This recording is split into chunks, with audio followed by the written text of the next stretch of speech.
नमस्कार दोस्तों, स्वागत करता हूं ताज किरण इंस्टीट्यूट के इस YouTube चैनल पर। आज मैं बात करूंगा आपसे जीके के बहुत महत्वपूर्ण टॉपिक, राजस्थान हिस्ट्री के बहुत महत्वपूर्ण टॉपिक जिसका नाम है राजस्थान के प्रमुख किसान आंदोलन। ध्यान दीजिएगा, किसान आंदोलन, जिसके अंतर्गत मैं आप लोगों से आज बात करने वाला हूं राजस्थान के पहले संगठित किसान आंदोलन की, पूरे विश्व का, पूरे संसार का सबसे बड़ा अहिंसक किसान आंदोलन जिसका नाम है बिजोलिया किसान आंदोलन। ध्यान दीजिएगा, आज चल रहे हैं हम बिजोलिया किसान आंदोलन।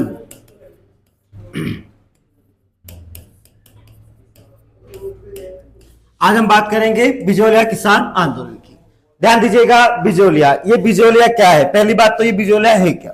ध्यान दीजिएगा, बिजोलिया जो है, अगर बात करूं मैं वर्तमान की, तो बिजोलिया जो है वर्तमान भीलवाड़ा जिले में आता है। कहां पर आता है? भीलवाड़ा जिले में।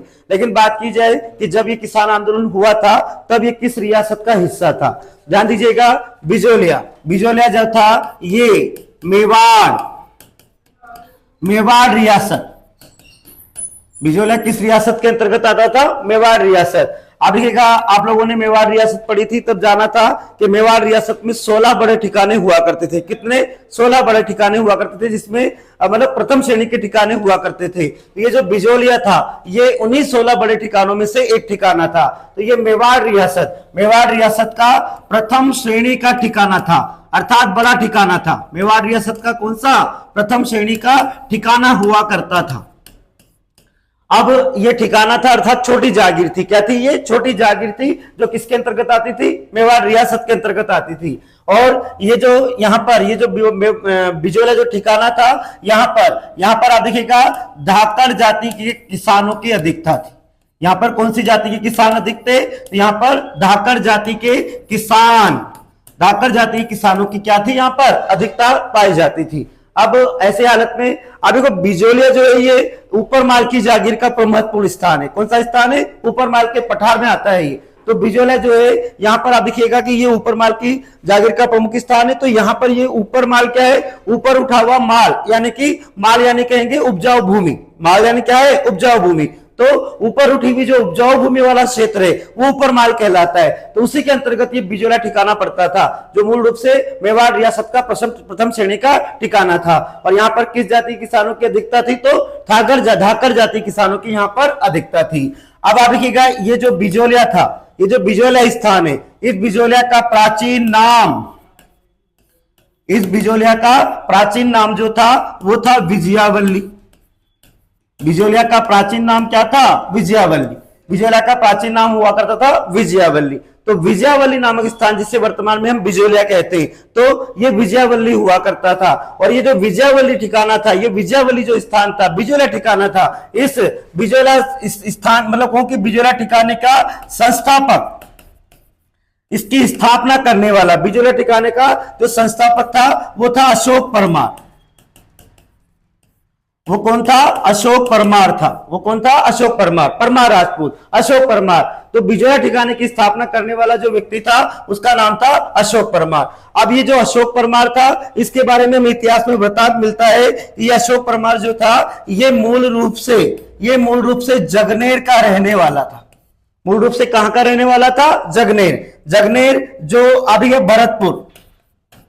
भरतपुर और मथुरा के बॉर्डर का एक स्थान है। भरतपुर मथुरा के बॉर्डर पर पड़ता है ये स्थान। तो ये जगनेर का रहने वाला था अशोक परमार। तो ये अशोक परमार यहाँ पर क्या लेने आया? आप देख लीजिए, कहां पर? तो आपका पूर्वी राजस्थान, और हम बात कर रहे हैं मेवाड़ रियासत की, तो लगभग ये दक्षिणी राजस्थान में पड़ता है। तो ये पूर्व से दक्षिण की तरफ क्या लेने आया? तो ध्यान दीजिएगा, आप लोगों ने मेवाड़ जब पढ़ी थी तब आपने जाना था कि मेवाड़ के एक बहुत बड़े राजा हुए थे, राणा प्रताप के दादाजी राणा सांगा। कौन थे? महाराणा सांगा। तो महाराणा सांगा जो थे, उन्होंने एक युद्ध लड़ा था। उन्होंने खूब सारे युद्ध लड़े, लेकिन 17 मार्च 1527 को उन्होंने एक युद्ध लड़ा था जिसका नाम था खानवा का युद्ध। ध्यान दीजिएगा, ये जो अशोक परमार हुआ करता था, ये मेवाड़ के राजा थे राणा सांगा। मेवाड़ के राजा कौन थे? राणा सांगा। तो मेवाड़ के जो राजा थे राणा सांगा ने 17 मार्च 1527 को अब ये बाबर के विरुद्ध, किसके विरुद्ध? बाबर के विरुद्ध खानवा का युद्ध लड़ा था। कौन सा युद्ध लड़ा था इन्होंने? खानवा का युद्ध। तो ये जो खानवा का युद्ध था 17 मार्च 1527 को हुआ था, रूपावास तहसील भरतपुर में, उधर पूर्व की तरफ ही हुआ था। तो बाबर के विरुद्ध राणा सांगा ने 1527 में खानवा का युद्ध लड़ा था। तो इस युद्ध में राणा सांगा जो थे उन्होंने क्या किया था, उन्होंने राजस्थान के सभी हिंदू राजाओं को इकट्ठा किया था। राजस्थान कहूं, गुजरात कहूं, मालवा कहूं, आसपास के जितने भी क्षेत्र पड़ते थे राजस्थान के, उन सारे क्षेत्र के हिंदू राजाओं को इकट्ठा किया था और इकट्ठा करके बाबर के विरुद्ध राणा सांगा ने खानवा का युद्ध लड़ा था। तो इसी युद्ध में अब ये जो अशोक परमार था, ये राणा सांगा की सहायता करने के लिए, राणा सांगा की सहायता करने के लिए और अब ये जगनेर से कहां पर आया था, इस युद्ध में लड़ने के लिए आया था अपनी सेना लेकर अशोक परमार। तो ऐसे हालत में राणा सांगा जो थे उन्होंने इस अशोक परमार की सेवा से प्रसन्न होकर और राणा सांगा ने इसे दिया था ऊपर माल की जागीर। पेज बदल रहा हूं मैं, आगे चल रहे हैं हम लोग। राणा सांगा जो थे उन्होंने क्या किया, खानवा के युद्ध के बाद राणा सांगा ने अशोक परमार को इसकी सेवाओं से, इसकी सहायता के बदले, अशोक परमार ने युद्ध में सहायता की तो उसके बदले, उसकी सहायता के बदले राणा सांगा ने अशोक परमार को ऊपर माल की जागीर दी थी। कहां की जागीर दी थी, ऊपर माल की जागीर, ऊपर माल की जागीर दी थी किसको, अशोक परमार को। तो ऐसे हालत में राणा सांगा ने दी अशोक परमार को ऊपर माल की जागीर। अब ये जो अशोक परमार था, इसने अब ये जो ऊपर माल की जागीर हुआ करती थी, इसका ही सदर गांव यानी कहूं मेन स्थान, सदर गांव कहूं या कहूं मुख्य गांव कहूं, मुख्य स्थान कहूं, इसी ऊपर माल की जागीर का जो मुख्य गांव यानी कि कस्बे के रूप में, आसपास छोटे गांव और बीच में कस्बा था। तो अब ये इसी ऊपर माल की जागीर का जो मुख्य गांव हुआ करता था वही था आपका विजयावल्ली। उसका ही नाम क्या था, विजयावल्ली। तो इसी विजयावल्ली को इस अशोक परमार ने अपनी राजधानी बनाया। अशोक परमार ने इसी विजयावल्ली को क्या बनाया था, अपनी राजधानी बनाया था। इस प्रकार अशोक परमार ने अभी विजयावल्ली ठिकाने यानी बिजोलिया ठिकाने की स्थापना की थी। किसने दिया था इसको, तो इसको दिया था राणा सांगा ने। क्यों दिया था, क्योंकि राणा सांगा जो थे उनकी इस अशोक परमार ने क्या की थी, खानवा के युद्ध में, कौन से युद्ध की बात कर रहे हैं हम लोग, खानवा। तो खानवा के युद्ध में क्या किया था राणा सांगा की, इसने अशोक परमार ने खानवा के युद्ध में राणा सांगा की सहायता की थी। और ये कहां से आया था मूल रूप से, तो जगनेर भरतपुर से। तो अब ये इसी सहायता के बदले राणा सांगा जो थे उन्होंने इस अशोक परमार को, किसे, इस अशोक परमार को क्या दी थी, ऊपर माल की जागीर दी थी। और इसी ऊपर माल की जागीर का जो सदर यानी मुख्य गांव था वो था विजयावल्ली। तो इसे ऊपर माल की जागीर, ध्यान दीजिएगा। मैंने बात की आपसे बिजोलिया किसान आंदोलन, देखिएगा बिजोलिया किसान आंदोलन। बिजोलिया जो है वो क्या है, मेवाड़ रियासत का प्रथम श्रेणी का ठिकाना था। मेवाड़ रियासत में 16 बड़े ठिकाने हुआ करते थे, उसमें से एक ठिकाना था आपका ये बिजोलिया। और अभी यहाँ पर किस जाति किसानों की अधिकता थी, तो धाकड़ जाति किसानों की क्या थी, यहाँ पर अधिकता थी। धाकड़ जाति किसान यहाँ पर अधिक थे। फिर आप देखिएगा ये जो बिजोलिया है आपका, इसका प्राचीन नाम क्या था, तो इसका प्राचीन नाम था विजयावल्ली। बिजोलिया का प्राचीन नाम क्या हुआ करता था, विजयावल्ली। और इस विजयावल्ली नामक स्थान की स्थापना करने वाला संस्थापक जो था वो कौन था, अशोक परमार। और ये अशोक परमार कहां से आया था मित्रों, तो ये आया था जगनेर भरतपुर से। यहां क्या लेने आया, ध्यान दीजिएगा, मेवाड़ के राणा सांगा हुए थे, उन्होंने 17 मार्च 1527 को बाबर के विरुद्ध खानवा का युद्ध लड़ा था। और ये खानवा नामक स्थान भरतपुर में पड़ता है, रूपावास तहसील में। तो वहीं पर अब राणा सांगा जो थे उन्होंने इस युद्ध को हिंदू राजाओं का एक संघ बनाकर लड़ा था, हिंदूपद। राणा सांगा क्या कहलाते हैं इतिहास में, हिंदूपद। तो उन्होंने इस युद्ध को अब हिंदू राजाओं का एक संघ बनाकर लड़ा था। तो ऐसे हालत में ये जो अशोक परमार था ये जगनेर भरतपुर से राणा सांगा की सहायता करने आया था। किस युद्ध में, खानवा के युद्ध में। राणा सांगा की सहायता करने के लिए किस युद्ध में आया था, तो खानवा के युद्ध में राणा सांगा की सहायता करने के लिए आया था। अब राणा सांगा, अब इस युद्ध के बाद हुआ क्या, तो इस युद्ध के बाद देखिएगा राणा सांगा जो थे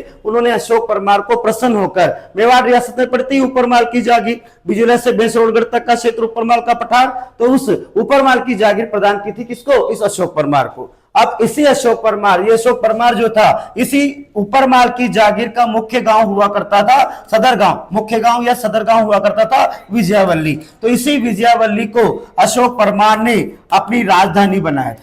अशोक परमार ने क्या बनाया था इसको, अपनी राजधानी। तो इस प्रकार इस ठिकाने की स्थापना करने वाला कौन हो गया आपका, अशोक परमार। ठीक है बात। अब आप देखिएगा, ये तो बात हो गई इस ठिकाने की, इस गांव की, जिस गांव की हम बात कर रहे हैं जहां पे ये आंदोलन हुआ। अब आप देखिए ये जो आंदोलन हुआ था, ये आंदोलन था क्या, इस आंदोलन को हम क्या कहेंगे? तो ध्यान दीजिएगा, ये जो बिजोलिया किसान आंदोलन था आपका, बिजोलिया किसान आंदोलन, ये जो बिजोलिया किसान आंदोलन था, ये राजस्थान का बिजोलिया किसान आंदोलन जो है, ये राजस्थान का प्रथम संगठित किसान आंदोलन।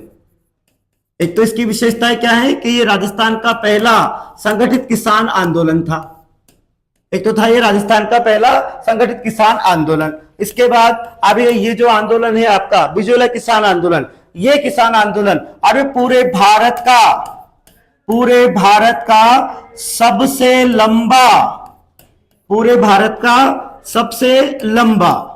अहिंसक किसान आंदोलन था, सबसे लंबा अहिंसक आंदोलन, सबसे लंबा अहिंसक किसान आंदोलन हुआ करता था। ये था वह पूरे भारत का सबसे लंबा चलने वाला अहिंसक किसान आंदोलन।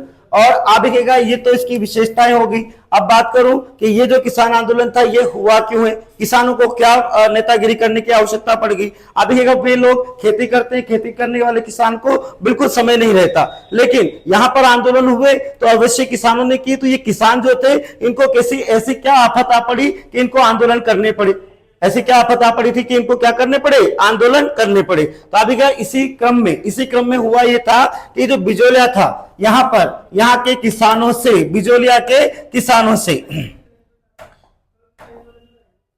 बिजोलिया के जो किसान थे, अभी इनके कारण, इस आंदोलन के कारण क्या क्या थे, मुख्य कारण क्या क्या थे, फिर क्रमशः कारण बढ़ते चले जाएंगे। तो बिजोलिया किसान आंदोलन जो हुआ इसके कारण क्या क्या थे, तो अभी एक तो यहाँ का जो प्रमुख कारण था वो था 84 प्रकार की लाग बाग। कितने प्रकार की? 84 प्रकार की क्या ली जाती थी इनसे? लाग यानी कर, 84 प्रकार का कर लिया जाता था। टैक्स, कर का मतलब क्या है यहाँ पर? टैक्स। 84 प्रकार का इनसे टैक्स लिया जाता था। दूसरी बात करूं मैं तो ये जो किसान थे इनसे यहाँ पर बेगार प्रथा, बिजोलिया में क्या थी? बेगार प्रथा। बेगार प्रथा का मतलब क्या होता है मित्रों? बेगार प्रथा का मतलब होता है बिना वेतन के आपसे काम करवाना। तो बिना वेतन के काम क्यों करेंगे? क्योंकि यहाँ पर ये ठिकानेदार है, अधिकारी, यहाँ का राजा एक तरह से कहा जाए तो ये राजा क्या करता था, किसानों को अपने घर पर कुछ भी काम, गेहूं साफ करने, पुताई करनी या कुछ भी, कोई भी काम हो उस काम के लिए बुला लेता, अब उनसे काम करवाता दिन भर और फिर उसके बदले में उनको कोई पैसे वैसे नहीं देता था। तो ये बेगार प्रथा से भी यहाँ के किसान बहुत ज्यादा परेशान थे। इसके बाद यहाँ पर जो लगान था यानी जो भूमिकर था, लगान का मतलब भूमिकर, जो भूमिकर था,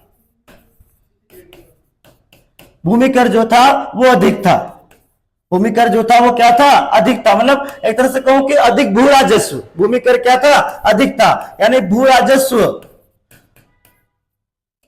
जो था वो क्या था? यहाँ पर अधिक था, अधिक टैक्स लिया जाता था, जमीन का किराया ज्यादा लिया जाता था, तो अधिक भू राजस्व था। ऐसे कई सारे कारण थे। इसी कारणों से क्या करना पड़ा किसानों को? आंदोलन करना पड़ा। अब ध्यान दीजिएगा, यह आंदोलन 3 चरणों में हुआ। यह आंदोलन कितने चरणों में हुआ? कुल मिलाकर 3 चरणों में, 3 फेज में, 3 स्टेज में, 1, 2 और 3। एक बार शुरू हुआ फिर ठंडा पड़ जाएगा, फिर दूसरी बार शुरू होगा खत्म हो जाएगा, फिर तीसरी बार शुरू होगा फिर पूरी तरह से क्या होगा? खत्म होगा। तो इस प्रकार ये किसान आंदोलन जो था वो 3 चरणों में हुआ है। कितने चरणों में हुआ है? तो 3 चरणों में। ध्यान दीजिएगा, इस किसान आंदोलन के 3 चरण, ये किसान आंदोलन कुल मिलाकर कितने चरणों में हुआ है? तो ये हुआ है 3 चरणों में। कुल मिलाकर इस आंदोलन के कितने चरण है? तो 3 चरण है। कौन कौन से? पहला, फर्स्ट ये स्टार्ट होगा 1897 ईस्वी से लेकर 1915 तक। पहला चलेगा कब से कब तक? 1897 से लेकर 1915 तक। फिर दूसरा सेकेंड चरण जो स्टार्ट होगा वो 1915 से स्टार्ट होगा और कब तक चलेगा? तो 1923 तक चलेगा। दूसरा चलेगा कहां तक? 1923 तक, 1915 से लेकर 1923। इसके बाद तीसरा और अंतिम चरण, इसके पराभव काल का, पतन का तीसरा चरण जो होगा वो 1923 से स्टार्ट होगा और 1923 से स्टार्ट होकर ये चलेगा 1941 तक, अंत तक।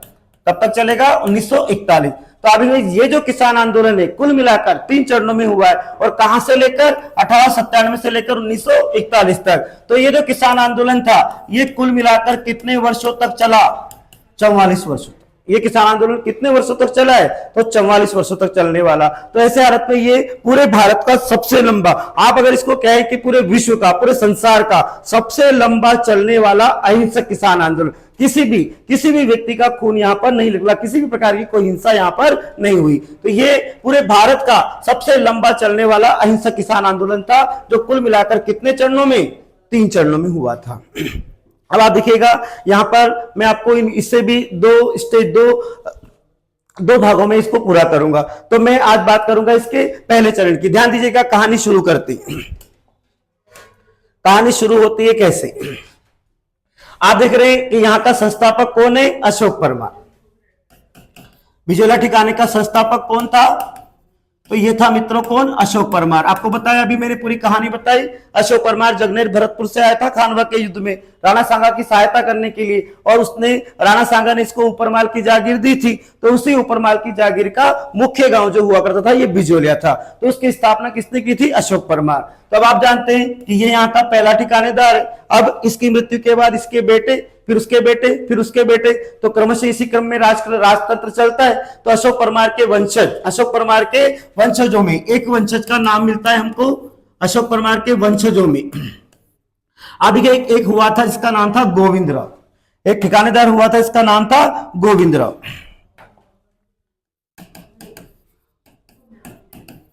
गोविंदराव, तो गोविंदराव के समय तक अशोक परमार का ही वंशज था एक गोविंदराव। तो ये जो गोविंदराव था इसके समय तक यहाँ के किसानों को कोई समस्या नहीं थी। यहाँ के किसान जो थे वो क्या थे? पूरी तरह से संतुष्ट थे।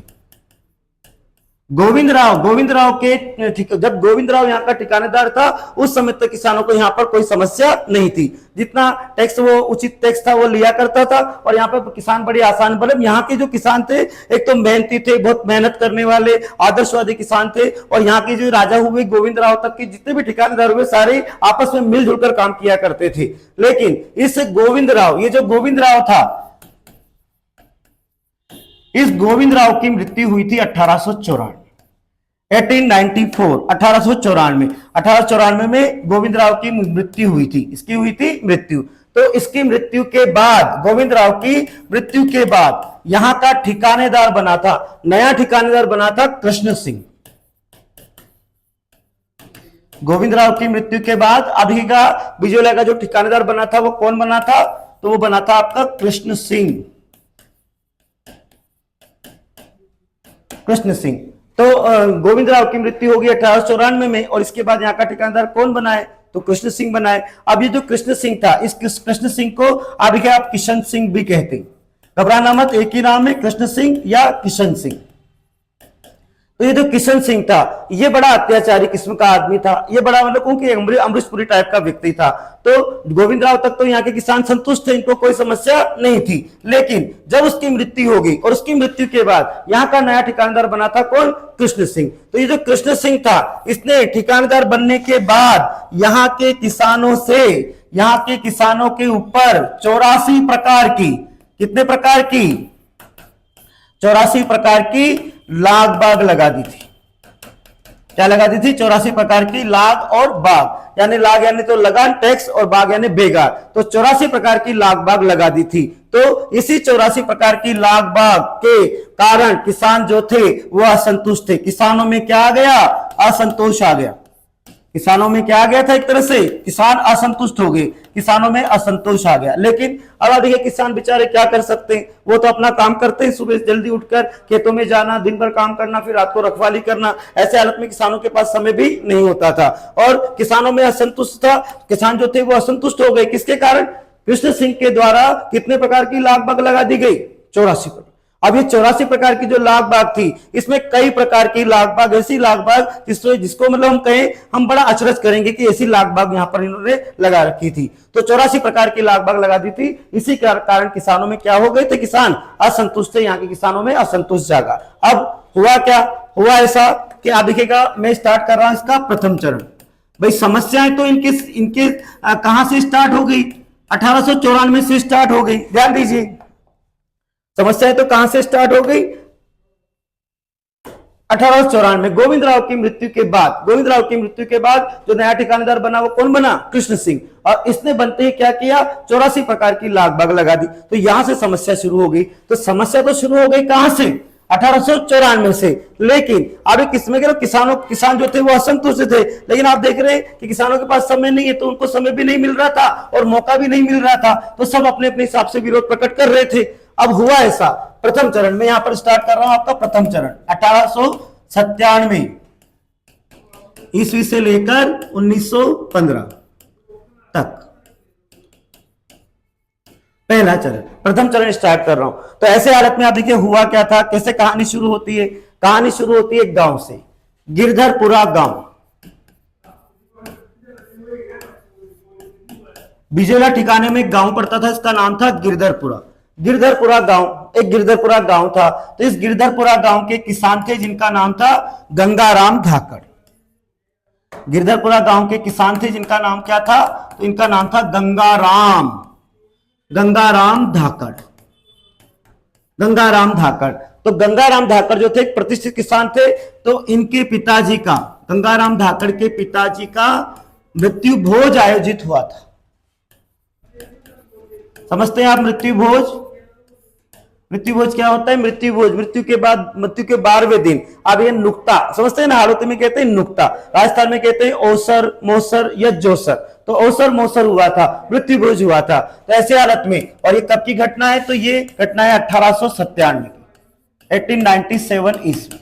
अब यहीं से आंदोलन शुरू हो रहा है। गिरधरपुरा गांव में गंगाराम धाकड़ के पिताजी के मृत्यु भोज के अवसर पर, और आप देखिएगा मृत्यु भोज जो होता है इसमें, आज तो परंपराएं समाप्त होती जा रही है लगभग, लेकिन प्राचीन समय में ये जो समय चल रहा है इस समय तो बहुत खतरनाक सी परंपराएं थी मृत्यु भोज की। मृत्यु भोज के दौरान क्या होता है कि आसपास के बहुत सारे गांवों को, सभी गांवों को, गांवों के लोगों को, सभी को आमंत्रित करके और उनको भोजन करवाना होता है। तो ऐसे हालत में गंगाराम धाकड़ एक प्रतिष्ठित किसान हुआ करता था, बड़ा किसान था। तो इसने अभी इस मृत्यु भोज में आसपास के सारे गांवों को, गांव के किसानों को इकट्ठा किया था। तो आप देखते हैं कि मृत्यु भोज में नॉर्मली, सामान्य भाषा में कहूं तो मृत्यु भोज के अवसर पर होता क्या है? मृत्यु भोज में क्या करना होता है? मृत्यु भोज में जाकर आप जानते होंगे, मृत्यु भोज में जाकर हम लोग क्या करते हैं? जो मृतक है उसको धूप वगैरह लगाकर भोजन वोजन करके फ्री। तो ऐसे हालत में यहाँ पर जब मृत्यु भोज चल रहा था उस समय मृत्यु भोज के मतलब सबने मृत्यु भोज कर लिया, खाना वाना खा लिया। उसके बाद सारे के सारे किसान जो थे ये सामूहिक रूप से एकत्रित होकर, किसान जो थे ये क्या कर रहे थे? सामूहिक रूप से एकत्रित होकर, और आप देखिएगा अपनी समस्याओं की चर्चा कर रहे थे। समस्याएं क्या है इनकी? किसानों की समस्याएं क्या है? तो समस्याएं इनकी कौन सी? 84 प्रकार की लाग बाग। समस्याएं कौन सी है? 84 प्रकार की लाग बाग। तो इन 84 प्रकार की लाग बाग के बारे में चर्चाएं कर रहे थे। भाई हमारे तो ये जमीनें बिक गई, हमारे तो ये बेचना पड़ा, हमको टैक्स के रूप में ये देना पड़ा, हमको ये देना पड़ा, ऐसी सारी बातें कर रहे थे। तो अभी इसी मृत्यु भोज पर, इसी मृत्यु भोज के अवसर पर एक अरे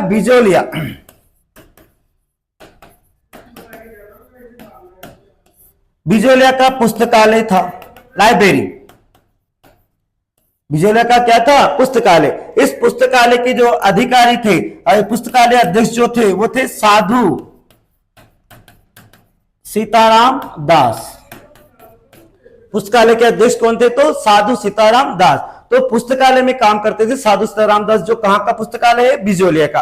तो ये भी आए थे इस मृत्यु भोज में। अब ये किसान जो है वो अपनी समस्याओं की चर्चा कर रहे हैं आपस में कि मुझे तो टैक्स देने के लिए ये करना पड़ा, मुझे तो ये करना पड़ा, मतलब सही समस्याएं। तो यहाँ पर ये पढ़े लिखे व्यक्ति साधु सीताराम दास थे। तो इन्होंने यहाँ पर इन किसानों को एक सलाह दी। इन किसानों को क्या दी? एक सलाह दी कि भाई आप किससे परेशान हो? तो किससे परेशान है? 84 प्रकार की लाग बाग से। और ये 84 प्रकार की लाग बाग किसने लगाई है?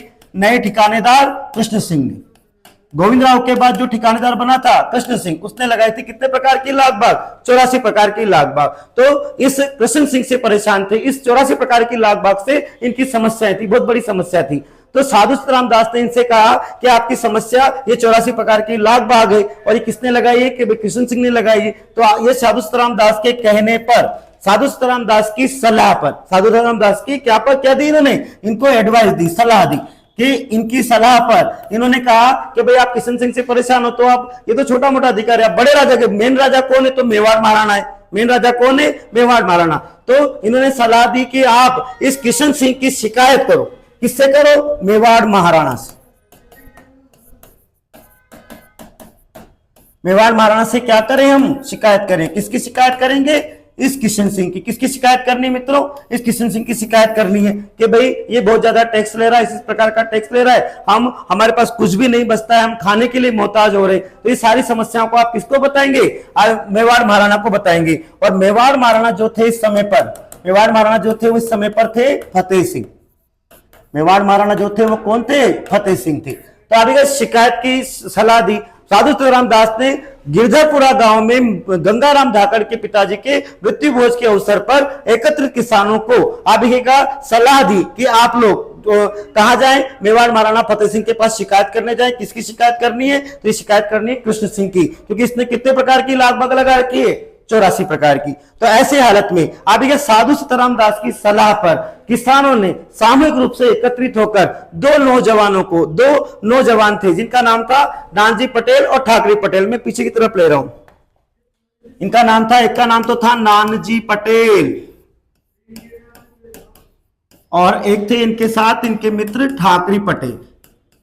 नानजी पटेल और ठाकरे पटेल, इन दोनों को, नानजी पटेल और ठाकरे पटेल, साधु सीताराम दास के कहने पर, किसके कहने पर, साधु सीताराम दास की सलाह पर किसानों ने सामूहिक रूप से एकत्रित होकर किशन सिंह की शिकायत करने के लिए, किसकी सलाह पर, साधु सीताराम दास की सलाह पर, आप देखिएगा मेवाड़ महाराणा फतेह सिंह के पास दो लोगों को भेजा। किस किस को भेजा है, तो एक तो भेजा है नानजी पटेल को और एक भेजा है किसको, ठाकरे पटेल।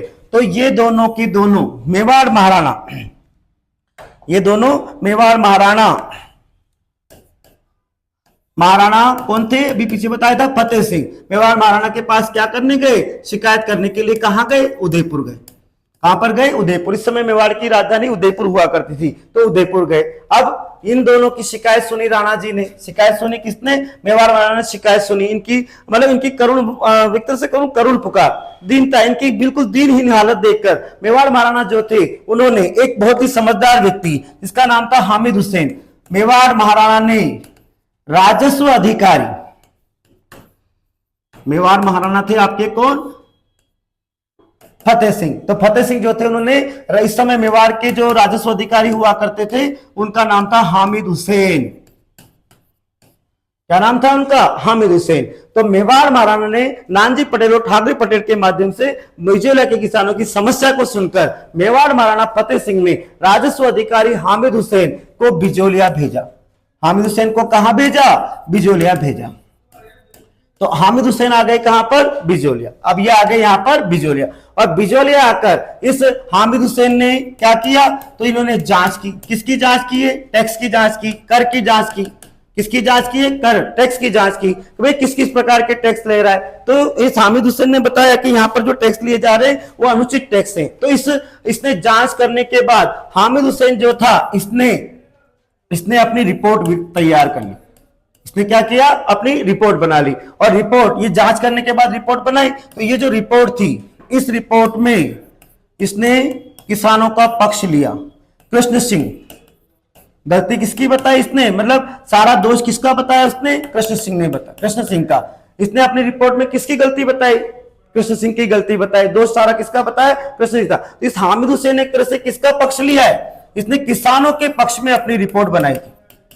किसानों के पक्ष में क्या किया था, अपनी रिपोर्ट बनाई थी। ये रिपोर्ट किसके पक्ष में बनाई, इसने किसानों के पक्ष में। तो ऐसे हालत में इसने शिकायत, सारी गलती किसकी बताई है, कृष्ण सिंह की बताई। अब ऐसे हालत में तो मेवाड़ महाराणा को कार्यवाही करनी चाहिए थी, लेकिन ध्यान दीजिएगा मेवाड़ महाराणा जो थे उन्होंने इस हामिद हुसैन की रिपोर्ट पर कोई कार्यवाही नहीं, हामिद हुसैन की रिपोर्ट पर कोई कार्यवाही नहीं की। ऐसा होने के बाद ये जो कृष्ण सिंह था इसके हौसले और बढ़ गए। और जाओ राणा जी के पास, इसके हौसले क्या हो गए, और बढ़ गए। क्यों बढ़ गए, क्योंकि आप देख रहे हो कि मैं आपकी शिकायत करके आऊंगा, देख लेना, फिर आपके ऊपर क्या करेंगे, कार्रवाई करेंगी। तो आप देखिए, इसके हामिद हुसैन ने यहां पर आकर, बिजोले आकर के इस कृष्ण सिंह के विरुद्ध रिपोर्ट बनाई, किसानों का पक्ष लिया, लेकिन इसके बावजूद भी मेवाड़ महाराणा जो थे उन्होंने इस पर कोई कार्रवाई नहीं की, बिल्कुल कार्रवाई से मना कर दिया कि ठीक है बाद में देखते हैं। ऐसे हालत में ये जो कृष्ण सिंह था, इसके हौसले और बढ़ गए, इसकी पावर और बढ़ गई, और जाओ राणा जी के पास। तो ऐसे हालत में इसके हौसले और बढ़ गई थी। अब इसके बाद क्या हुआ, तो अभी इसके बाद हुआ ऐसा कि इसके बाद प्रकृति का कोप गिरा। इसके बाद क्या हुआ, इसके बाद प्रकृति जो थी वो भी किसानों की पूरी तरह से दुश्मन हो गई थी। कैसे, ध्यान दीजिएगा, 1899 ईस्वी, 1899 ईस्वी, और आपको कई बार मैं बता चुका हूं कि ईस्वी सन में अगर हम 57 वर्ष जोड़ते हैं तो आ जाता है विक्रम संवत। तो ध्यान दीजिएगा, 1899 ईस्वी, और अगर कहूं इसको ही मैं विक्रम संवत 1897 ईस्वी, या कहूं विक्रम संवत, तो 57 साल जोड़ेंगे तो कितना हो जाएगा, 1956। 1899 ईस्वी अर्थात विक्रम संवत 1956 में छप्पनिया अकाल पड़ा था। कौन सा अकाल पड़ा था यहां पर, छप्पनिया।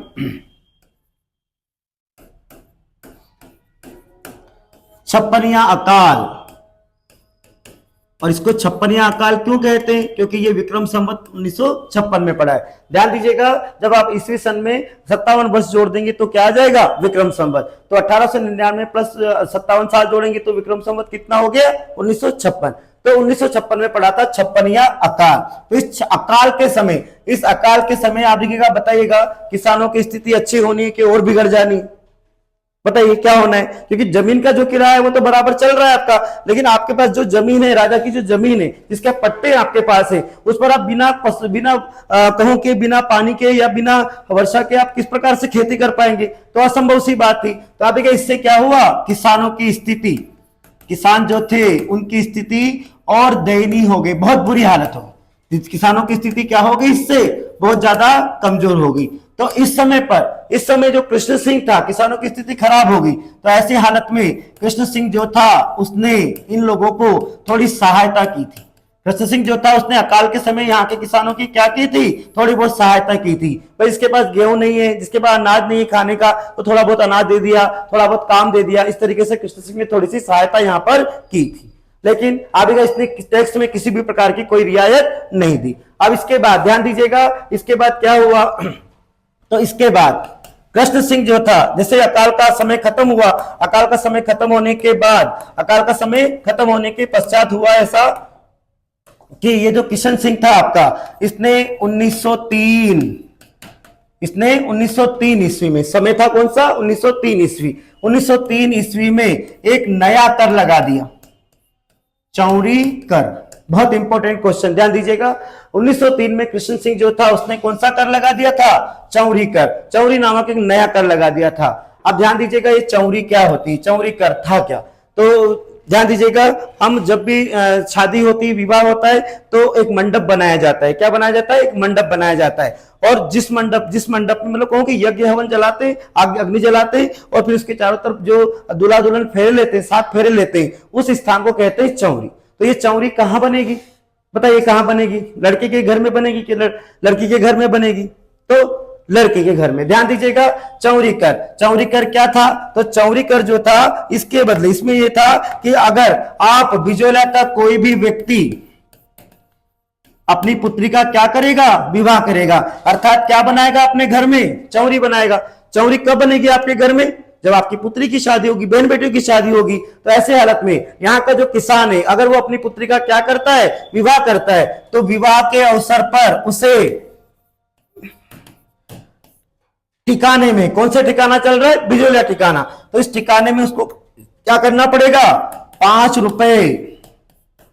ध्यान दीजिएगा, 10वीं 12वीं क्लासों में अलग अलग आंकड़े दे रखे, तो ये दोनों आंकड़े आपके लिए बिल्कुल सही है, 5 रुपए या 13 रुपए, दोनों ही अथॉरिटी के, दोनों ही आपके आरबीएसई बोर्ड की पुस्तक में लिखे हुए। तो अगर बिजोलिया का कोई भी व्यक्ति अपनी पुत्री का क्या करता है, विवाह करता है, अपने घर में चौरी बनाता है, तो उसे ठिकाने में 5 रुपए या 13 रुपए जमा करवाने पड़ेंगे। ठिकाने में 5 रुपए या 13 रुपए क्या करवाने पड़ेंगे, जमा करवाने पड़ेंगे, तभी वो अपनी पुत्री की शादी कर सकता है। एक बात तो ये हो गई कि पैसे देने पड़ेंगे आपको। दूसरी बात कि ये जब विवाह होगा तो आपकी पुत्री और आपके दामाद को, विवाह के समय आपको पैसे तो जमा कराना ही है, साथ ही साथ आपकी पुत्री और आपके दामाद को भी आप राजा जी यानी ठिकानेदार के पास आशीर्वाद के लिए लेकर जाएंगे। एक तरह से कहा जाए तो ये अपमानजनक सा एक तरह से टैक्स लगा दिया था। तो आप देखिएगा इसका भी खूब विरोध हुआ, किसानों ने इसका भी क्या किया, खूब विरोध किया, किसानों ने इसका खूब विरोध किया। आपके इतिहास की पुस्तकों में लिखा है कि यहां के किसानों ने 2 वर्षों तक अपनी पुत्रियों के विवाह ही नहीं की, 2 वर्षों तक अपनी पुत्रियों की शादी नहीं की। कहां से करेंगे, उनको पहले तो टैक्स देना है, इतना सारा पैसा देना है उनको, और उसके बाद टैक्स देने के बाद फिर विवाह का खर्चा भी है इतना सारा।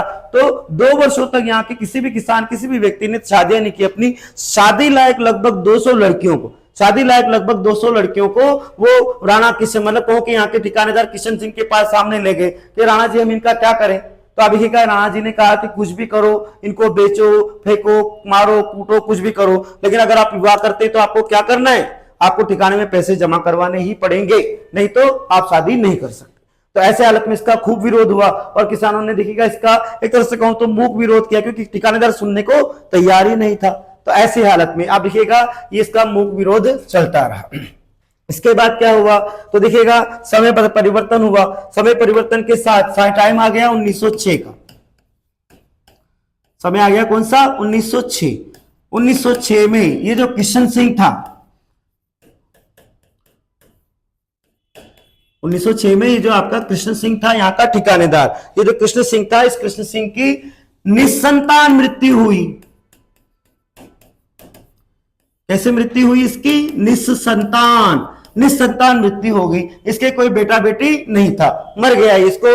मतलब कहो कि भगवान ने तुरंत का तुरंत ही क्या दे दिया, फल दे दिया। इसने अत्याचार किए यहाँ के किसानों पर, तो ऐसे हालत में इसके कोई संतान नहीं हुई, निसंतान मृत्यु हुई। तो अब ये निसंतान मरा है, तो ऐसे हालत में आप देखते हैं सिंहासन खाली नहीं रह सकता। तो ऐसे हालत में राजा, इन राजपूतों में एक परंपराएं होती है कि अगर मान लीजिए राजा मरते समय निसंतान है तो वो अपने ही परिवार के किसी भी रिश्तेदार को, भाई के, बहन के या काका जी फूफा जी के पुत्रों को गोद लिया करता था। तो ऐसे हालत में किशन सिंह जो है मूल रूप से जो जगनेर भरतपुर का है, कहां के रहने वाले हैं ये सब, पूर्वज कहां के इनके, अशोक परमार, जगनेर भरतपुर का। तो ऐसे हालत में ये जो किशन सिंह था इसका ही एक निकट संबंधी था, इसका एक निकट रिश्तेदार, इसका निकट संबंधी था, जिसका नाम था पृथ्वी सिंह। इसका क्या नाम था, पृथ्वी सिंह। तो ये पृथ्वी सिंह जो था ये इस समय बिजोलिया का नया ठिकानेदार बना।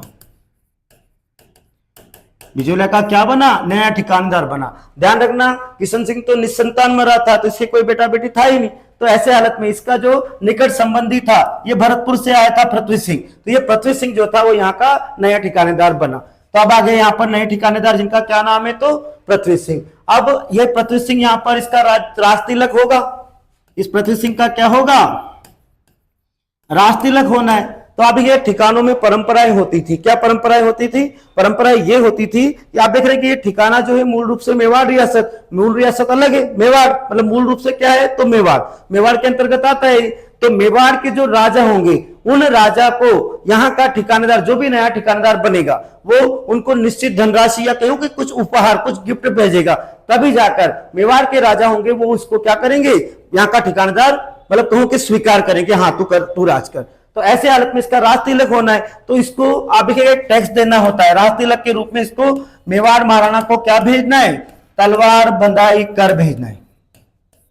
मेवाड़ महाराणा को क्या भेजना है, तलवार बंधाई कर, एक तरह से उपहार भेजना है। क्या भेजना है, उपहार भेजना है। किसको भेजना है, तो मेवाड़ महाराणा को भेजना है। भाई मेवाड़ महाराणा को पृथ्वी सिंह जो है कुछ उपहार भेजेगा। उपहार आप कह सकते हैं धनराशि भेजेगा, कुछ गिफ्ट वगैरह भेजेगा, तभी मेवाड़ महाराणा जो होंगे वो इसको क्या स्वीकार करेंगे, यहाँ का ठिकानेदार स्वीकार करेंगे। तो ऐसे हालत में आप देखिएगा तलवार बंधाई। ध्यान देना, अभी जब भी मेवाड़ नया ठिकानेदार बनेगा तो उसका राज तिलक होगा। राज तिलक होगा तो नया ठिकानेदार जो होता है वो तलवार बंधाई टैक्स के रूप में मेवाड़ महाराणा को उपहार यानी धनराशि भेजा करता था। इस तलवार बंधाई कर को उत्तराधिकारी शुल्क भी कहते हैं। क्या बोलते हैं, उत्तराधिकारी शुल्क। जो भी उत्तराधिकार बन रहा है, जो भी उत्तराधिकारी है, अभी उत्तराधिकारी कौन बन रहा है, तो पृथ्वी सिंह, तो इसको देना है उत्तराधिकारी शुल्क, तभी जाकर मेवाड़ महाराणा जो होंगे वो इसको यहाँ का ठिकानेदार स्वीकार करेंगे, हाँ बेटू ठीक है तू राज कर। तो ऐसे हालत में ये जो उत्तराधिकारी शुल्क था ये देना था किसको, पृथ्वी सिंह को। तो इस उत्तराधिकारी शुल्क का बोझ उसने इस टैक्स के रूप में तलवार बंधाई, उत्तराधिकारी टैक्स, उत्तराधिकारी कर के रूप में आगे का यहाँ की जनता पर डाल दिया। किस पर डाल दिया, जनता पर डाल दिया, अर्थात एक नया टैक्स लगा दिया। 1906 में जब कृष्ण सिंह की निसंतान मृत्यु हुई तो इसकी मृत्यु के बाद जो नया निसंतान मरा है, ये कहां कैसे मरा है, निसंतान, तो निसंतान मरा है तो ऐसे हालत में इसका कोई निकट संबंधी, तो इसका निकट संबंधी था पृथ्वी सिंह, तो पृथ्वी सिंह यहाँ का नया ठिकानेदार बना।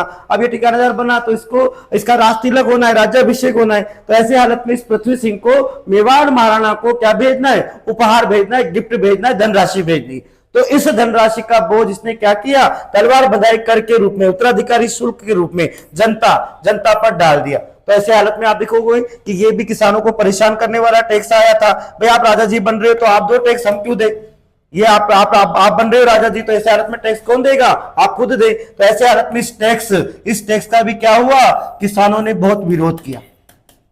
इस टैक्स का भी क्या किया, किसानों ने बहुत विरोध किया। तो ऐसे हालत में अभी आप देख रहे थे कि ये जो किसान आंदोलन था ये साधु सीताराम दास के कहने पर प्रारंभ हुआ था 1897 में गिरधरपुरा गांव से। ध्यान आ रही बात, गंगाराम धाकड़ के पिताजी के मृत्यु भोज के अवसर पर।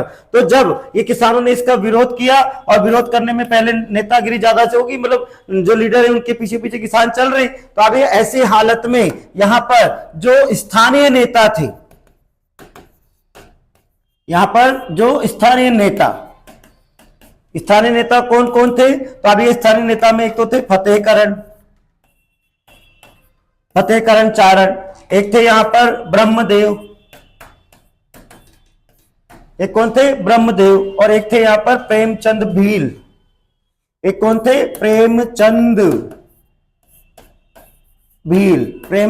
भील। और अब देखिएगा एक कौन थे आपके मेन आदमी, साधु सीताराम दास, एक थे कौन, साधु सीताराम दास।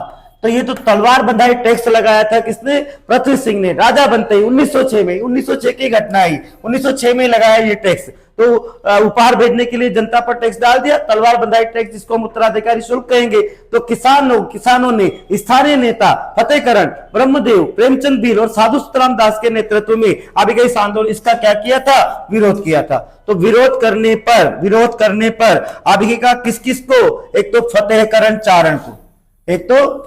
चारण को और एक ब्रह्मदेव को, फतेहकरण चारण और ब्रह्मदेव, इन दोनों को क्या किया गया, बिजोरा से निष्कासित कर दिया।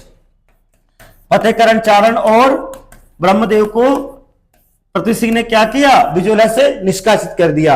और ये जो साधु सीताराम दास थे ये पुस्तकालय की नौकरी करते थे, इसकी नौकरी करते थे पुस्तकालय, तो पुस्तकालय से इनको क्या किया, एक तरह से पुस्तकालय से इनको हटा दिया, भागो यहां से, कोई नौकरी नहीं है, भाग जाओ यहां से।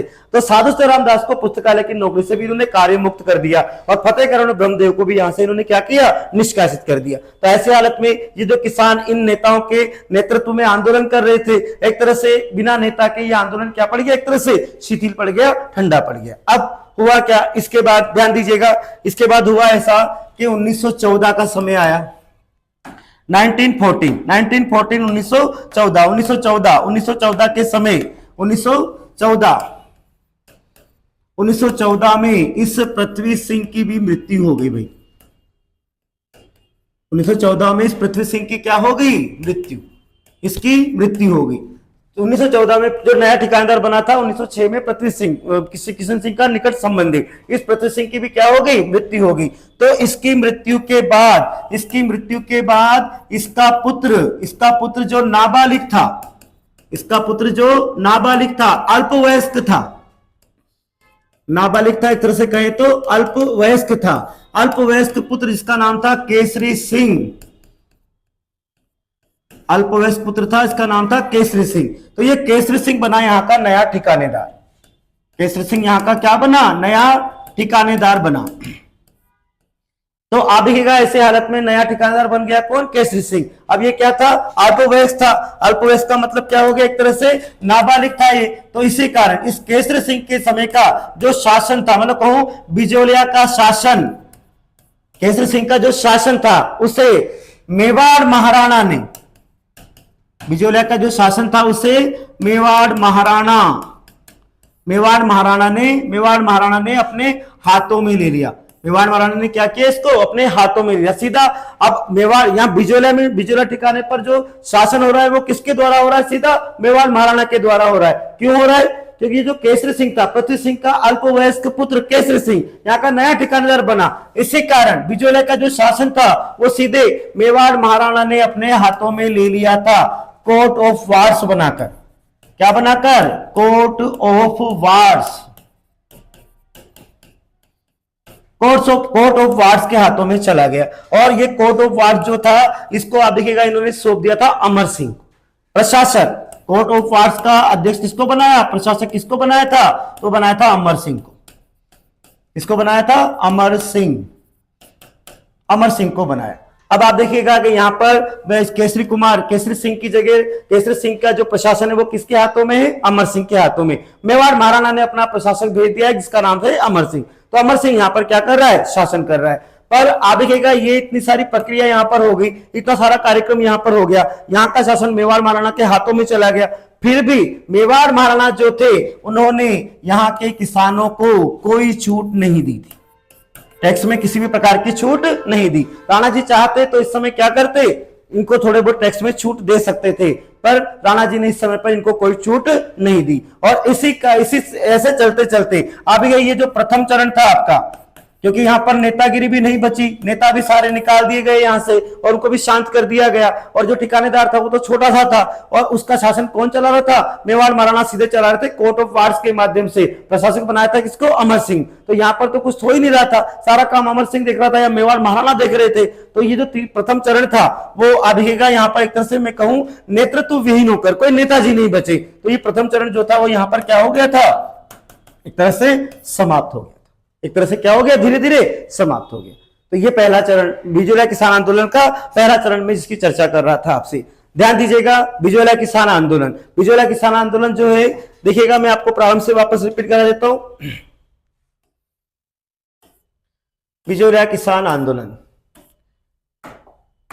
ध्यान दीजिएगा, बिजोलिया किसान आंदोलन मैं बता रहा हूं कि बिजोलिया एक क्या था? तो बिजोलिया एक ठिकाना था। बिजोलिया क्या था? एक ठिकाना था। और ये ठिकाना मेवाड़ रियासत का प्रथम श्रेणी का ठिकाना हुआ करता था, जहां पर धाकड़ जातीय किसानों की अधिकता थी। जहां पर किस जाति के किसान थे? धाकड़ जाति किसानों की क्या थी? अधिकता थी। और ये धाकड़ जाति के किसान थे जो मेहनती थे, संघर्षशील थे, आदर्शवादी किसान थे यहाँ की। अब ये जो बिजोलिया था ये था क्या? तो बिजोलिया एक ठिकाना था जो किस रियासत में पड़ता था? मेवाड़ रियासत का प्रथम श्रेणी का ठिकाना था। धाकड़ जाति किसानों की यहाँ पर क्या थी? अधिकता थी। अब ये जो बिजोलिया था इसका प्राचीन नाम क्या था? विजयावल्ली। भाई बिजोलिया का प्राचीन नाम क्या है? तो विजयावल्ली है। तो इस विजयावल्ली यानी बिजोलिया का जो संस्थापक हुआ करता था वो था अशोक परमार। अब ये अशोक परमार कौन था? तो अभी ये मूल रूप से जगनेर नामक स्थान का था जो मथुरा और भरतपुर के बॉर्डर पर पड़ता है। जगनेर भरतपुर, तो जगनेर भरतपुर का रहने वाला था। अब ये यहाँ पर क्या लेने आया? तो ध्यान दीजिएगा, मेवाड़ के एक राजा हुए थे, मेवाड़ के राणा सांगा। तो मेवाड़ के राणा सांगा ने 17 मार्च 1527 को बाबर के विरुद्ध, किसके विरुद्ध लड़ रहे हैं युद्ध? बाबर, मुगल साम्राज्य का संस्थापक था बाबर। तो बाबर के विरुद्ध मेवाड़ के राणा सांगा की खानवा के युद्ध में अशोक परमार जगनेर भरतपुर से सहायता करने के लिए अपनी सेना सहित इस युद्ध में लड़ने के लिए आया था। अब इस युद्ध के बाद राणा, ये युद्ध अनिर्णित रहा था। आपने पढ़ा है मेवाड़ रियासत के मेवाड़ जब आपने पढ़ा था उस समय पर, तो ऐसे हालत में ये युद्ध जो था वो अनिर्णित रहा था। और इस युद्ध के बाद मेवाड़ के जो राजा थे राणा सांगा, उन्होंने अशोक परमार की सहायता से प्रसन्न होकर, अशोक परमार ने जो सहायता की थी उससे प्रसन्न होकर इन्होंने क्या किया था? इसे ऊपर माल की जागीर प्रदान कर दी थी, इसको भेंट कर दी थी, इसको कैसे कहा जाए, इसको दे दी थी कि जा राज कर। तो ऐसे हालत में ये जो ऊपर माल की जागीर थी इसी का सदर गांव यानी इसका ही जो मुख्य गांव था, मेन कस्बा था, मतलब पूरी रियासत, पूरा ठिकाना, एक पूरे ठिकाने में एक मेन गांव जो हुआ करता था वही कौन सा था? विजयावल्ली। तो इसी विजयावल्ली को अशोक परमार ने क्या बनाया था? अपनी राजधानी बनाया था। तो इस प्रकार इसकी स्थापना करने वाला कौन हो गया? अशोक परमार। ये तो होगी बिजोला की बात कि बिजोला ठिकाना क्या था, कहां पड़ता था और इसकी स्थापना किसने की थी, तो अशोक परमार ने की थी। अशोक परमार को किसने दिया था ये, तो राणा सांगा ने दिया था। ठीक है बात। अब इसके बाद बात करें हम लोग कि ये जो आपका बिजोला किसान आंदोलन है ये है क्या, मूल रूप से ये था क्या। तो अब ये राजस्थान का प्रथम संगठित किसान आंदोलन था जो पूरे भारत का सबसे लंबा चलने वाला अहिंसक किसान आंदोलन भी माना जाता है। अब इस किसान आंदोलन जो बिजोला में हुआ, अब राजस्थान का पहला संगठित किसान आंदोलन है। तो ये जो किसान आंदोलन था, ये किसान आंदोलन एक तो राजस्थान का प्रथम संगठित किसान आंदोलन है, दूसरी बात कि भारत का सबसे लंबा अहिंसक किसान आंदोलन था। दूसरी बात करूं, एक और मैं बात बताना चाहूंगा आपको यहां पर, ये राजस्थान में होने वाले सभी किसान आंदोलनों का प्रेरणा स्रोत भी था। इसी को देखकर आगे बहुत सारे किसान आंदोलन होंगे, जिसके अंतर्गत हम बेगू पढ़ेंगे, बूंदी बरड़ किसान आंदोलन पढ़ेंगे। तो वो सब जो किसान आंदोलन हुए थे वो सब इस बिजोला किसान आंदोलन से प्रेरित होकर ही हुए थे। तो एक तो हो गया राजस्थान का प्रथम संगठित किसान आंदोलन, दूसरी बात कि भारत का सबसे लंबा चलने वाला अहिंसक किसान आंदोलन है, तीसरी बात कि राजस्थान में जो अन्य किसान आंदोलन हुए थे उन सब किसान आंदोलनों का ये प्रेरणा स्रोत था। इसी को देखकर आगे जाकर किसान आंदोलन होंगे।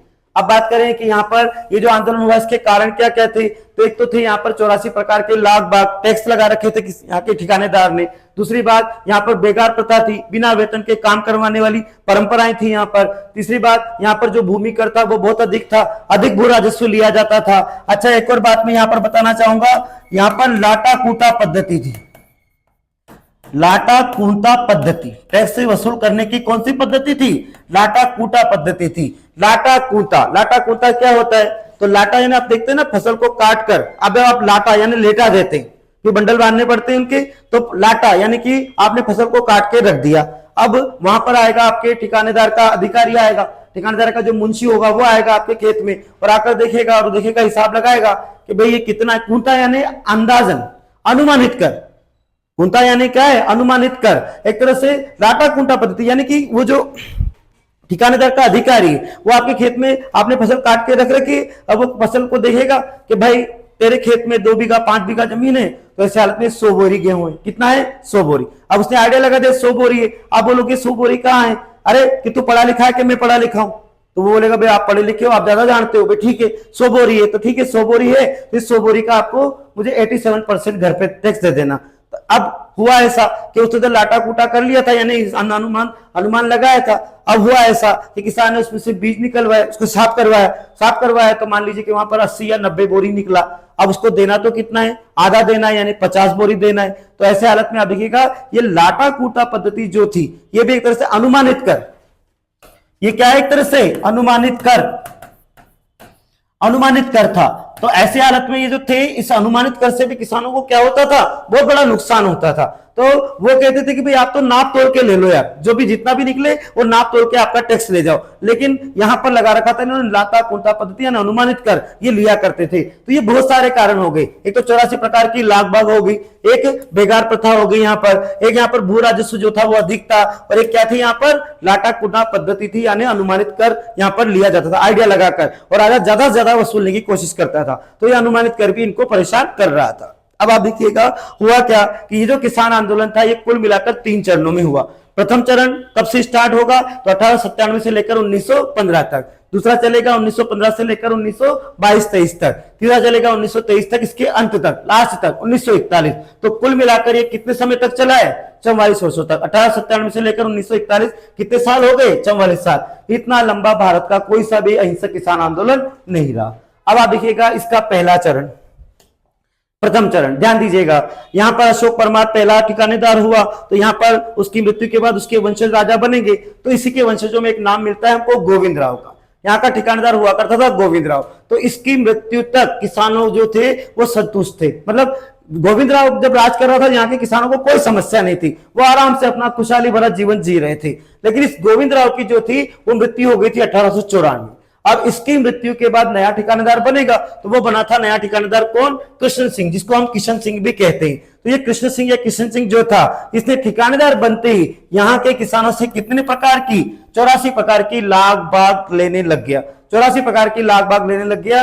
अब आपके इतिहासकार कहते हैं कि यहाँ के जो किसान थे वो अपनी कमाई का, अपनी मेहनत का 87% जो भाग था मेहनताना, 87% जो मेहनताना यानी जो उनके पास कुल मिलाकर 87 जितना भी कमाते थे उसका 87% वो टैक्स के रूप में जमा करवा देते।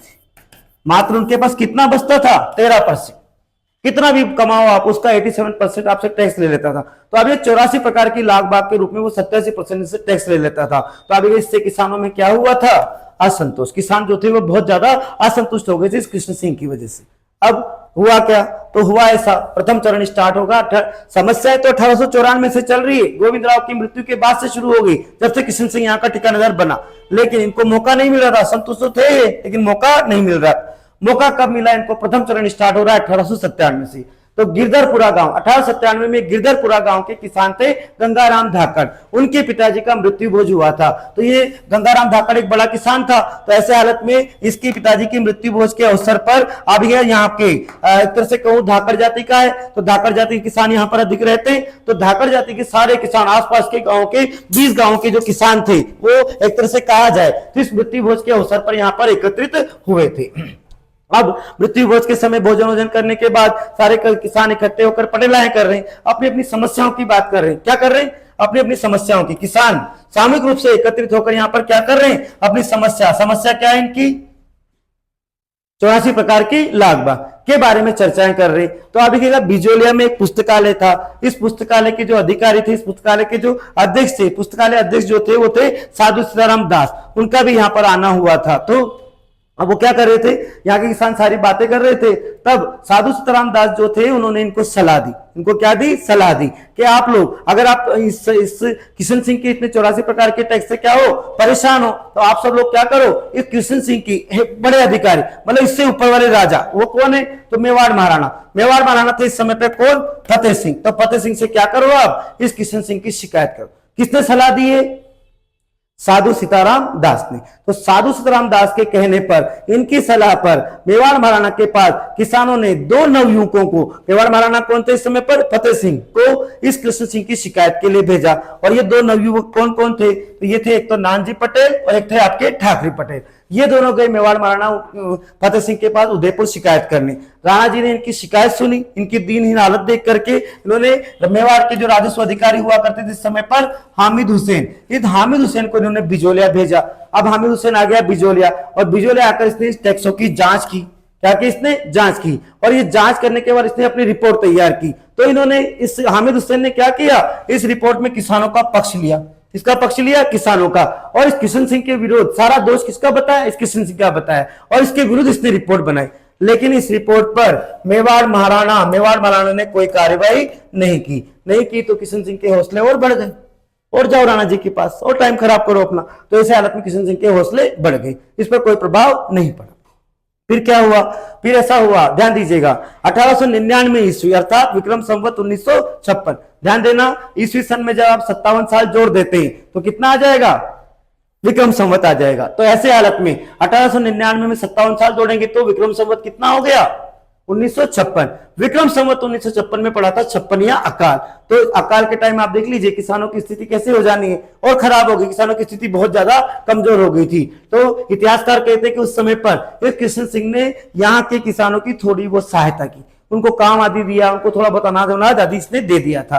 पर इसने टैक्सों में कोई कमी नहीं की। किराया पुराया लगेगा जमीन का, फसल हो या ना हो। अब ऐसे हालत में ये स्थिति ऐसी कैसी बनी रही, इनकी स्थिति और कमजोर होगी। अब 1903 का समय आया तो 1903 में इस किशन सिंह ने एक नया कर लगा दिया। इंपॉर्टेंट क्वेश्चन, ध्यान रखना, क्या लगा दिया? चौरी कर। चौरी कर क्या था मैं बता रहा हूं। चौरी क्या होती है? तो एक मंडप होता है जिसमें आप जिसमें दूल्हा दुल्हन क्या लेते हैं? फेरे लेते हैं। और ये कब बनेगा आपके घर में? जब आपकी पुत्री, अपनी बहन या किसी की शादी होगी। तो चौरी कर के अनुसार बिजोलिया के प्रत्येक व्यक्ति को, किसान को नहीं, सभी व्यक्तियों को, बिजोलिया के प्रत्येक व्यक्ति को अपनी पुत्री के विवाह के अवसर पर ठिकाने में 5 रुपए या 13 रुपए, ध्यान रखना ये दोनों ही आंकड़े आपके लिए सही है, दोनों आरबीएससी बोर्ड में लिखे, क्योंकि ऑथोरेटिक आंकड़ा दोनों, आप आरबीएससी बोर्ड को ऑथोरेटिक मानेंगे तो 5 रुपए या 13 रुपए ठिकाने में जमा करवाने होते थे। अब अरे बाप रे, लड़की की शादी कर रहे हो, वैसे बहुत ज्यादा खर्चा, फिर ऊपर से आपको 5 रुपए या 13 रुपए, ये 5 रुपए या 13 रुपए इस समय पर बहुत सारे, 1903 का समय चल रहा है, तो आपको ये जमा करवाने पड़ेंगे, तभी आप अपनी पुत्री की शादी कर सकते हो। तो किसानों ने इसका खूब विरोध किया भाई, इस टैक्स का खूब विरोध हुआ और 2 वर्षों तक अपनी किसी भी पुत्री, मतलब कहो कि बिजोला में कोई शादी होना ही बंद हो गया। क्यों? क्योंकि उनको पहले तो पैसे देने, टैक्स देना है और फिर जाकर शादी होनी। तो यहाँ पर किसानों ने अपनी तरह से कहूं तो 2 सालों तक अपनी बेटियों की शादियां नहीं की, पर इस किशन सिंह पे कोई प्रभाव नहीं पड़ा। इसके बाद क्या हुआ, तो अभी इसके बाद 1906 का समय आया। समय कौन सा आया? 1906 का। तो इस समय पर कृष्ण सिंह जो था उसकी मृत्यु हो गई। और ये कैसे मरा? तो ये निस्संतान मरा, निस्संतान इसकी मृत्यु होगी। भगवान ने इसको तुरंत क्या दे दिया? इसका फल दे दिया, इसके अत्याचारों का क्या दिया? फल दिया। तो 1906 में किशन सिंह की क्या हो गई? मृत्यु हो गई। मृत्यु हो गई तो ये सीट खाली थोड़ी रहनी है, ठिकानेदार की जो सीट है, सिंहासन है, वो खाली नहीं रहना है। तो ऐसे हालत में इसी किशन सिंह का निकट संबंधी था, ये निकट संबंधी था पृथ्वी सिंह, इसका रिश्तेदार था। तो ये पृथ्वी सिंह यहाँ पर आया और यहाँ का नया ठिकानेदार बना। और अभी क्या कि यहाँ पर ठिकानों में परंपराएं होती हैं कि जब भी नया ठिकानेदार जिसका भी राज तिलक होना है, वो मेन रियासत, मेवाड़ रियासत के राजा राणा जी को कुछ ना कुछ उपहार भेजेगा। क्या भेजेगा? उपहार भेजेगा, धनराशि भेजेगा, एक तरह से कहा जाए तो पैसे भेजेगा। तो उसको कहा जाता है तलवार बंधाई कर, और उसे कहते हैं उत्तराधिकारी शुल्क। तो इसको पृथ्वी सिंह को, राणा जी को कुछ उपहार भेजना था, तो ये टैक्स इसने क्या किया? जनता के ऊपर ला दिया। तो एक तरह से कहा जाए तो इसने इसी समय 1906 में ही अबे यहाँ के जनता पर, किसानों पर क्या किया? तलवार बंधाई कर यानी उत्तराधिकारी शुल्क डाल दिया कि जब भी नया राजा बनेगा तब आप टैक्स देना, क्योंकि मुझे पैसा भेजना है वहां पर, मैं कहां से लाऊंगा? तो आप ही देना। तो तलवार बंधाई टैक्स लगा दिया। इसका किसानों ने खूब विरोध किया। विरोध करने पर स्थानीय नेता कौन कौन है? फतेहकरण, ब्रह्मदेव, प्रेमचंद भील और मेन आदमी कौन थे? तो साधु सीताराम दास। तो ऐसी हालत में इसका विरोध करने पर फतेहकरण और ब्रह्मदेव को तो बिजोला से निकाल दिया, निकल जाओ यहां से, निकाल दिया इन दोनों को। तो उसके बाद ये जो साधु सीताराम दास थे, इनको भी पुस्तकालय के अध्यक्ष की, जो पुस्तकालय में नौकरी कर रहे थे, उस नौकरी से इसको भी क्या कर दिया? हटा दिया। तो एक तरह से कहा जाए तो इसके बाद जब ये यहाँ पर इतना सब कुछ हो गया तो नेताजी नहीं बचे, तो एक तरह से कहा जाए तो आंदोलन क्या हो गया? एक तरह से ठंडा पड़ गया। अब इसके बाद हुआ क्या? तो 1914 में इस पृथ्वी सिंह की क्या हो गई? मृत्यु हो गई। अब इसकी मृत्यु के बाद इसका ही पुत्र, पृथ्वी सिंह का पुत्र जो नाबालिग था, अल्पवयस्क था, इसका नाम क्या था? केसरी सिंह। तो ये केसरी सिंह यहाँ का नया ठिकानेदार बना। अब ये नया ठिकानेदार बना, लेकिन ये बालक सा था, छोटा सा था। तो ऐसे हालत में यहाँ का बिजोले का जो शासन था वो मेवाड़ महाराणा ने कोर्ट ऑफ वार्स के रूप में, मेवाड़ महाराणा ने इस रूप में कोर्ट ऑफ वार्स के रूप में अब ये अपने हाथों में ले लिया। और यहाँ का प्रशासक, किसका प्रशासक है ये? कृष्ण सिंह का प्रशासक। किसको बना दिया? अमर सिंह को बना दिया। लेकिन फिर भी राणा जी ने यहाँ पर कोई छूट नहीं दी।